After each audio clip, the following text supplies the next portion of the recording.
L'Esprit du Seigneur est sur moi. Il m'a envoyé porter la bonne nouvelle aux pauvres. Alléluia. Évangile de Jésus-Christ selon saint Luc. En ce temps-là, Jésus vint à Nazareth où il avait été élevé. Selon son habitude, il entra dans la synagogue le jour du sabbat, et il se leva pour faire la lecture. On lui remit le livre du prophète Isaïe. Il ouvrit le livre et trouva le passage où il est écrit « L'Esprit du Seigneur est sur moi, parce que le Seigneur m'a consacré par l'onction.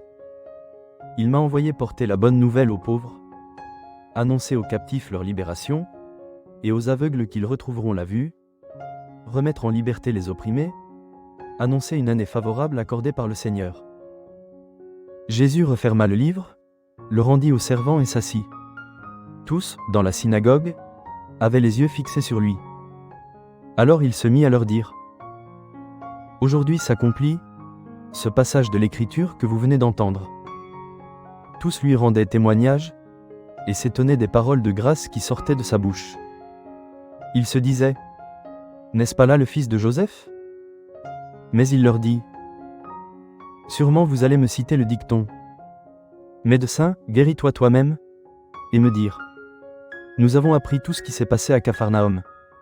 Fais donc de même ici dans ton lieu d'origine. » Puis il ajouta « Amen, je vous le dis, aucun prophète ne trouve un accueil favorable dans son pays.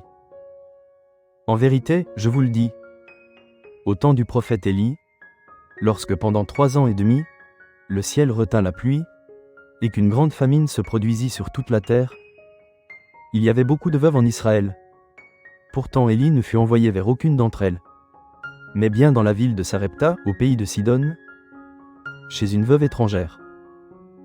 Au temps du prophète Élisée, il y avait beaucoup de lépreux en Israël, et aucun d'eux n'a été purifié, mais bien Naman le Syrien. À ces mots, dans la synagogue, tous devinrent furieux. Ils se levèrent, poussèrent Jésus hors de la ville, et le menèrent jusqu'à un escarpement de la colline où leur ville est construite, pour le précipiter en bas. Mais lui, passant au milieu d'eux, allait son chemin. Acclamons la parole de Dieu. Nous rendons grâce à Dieu.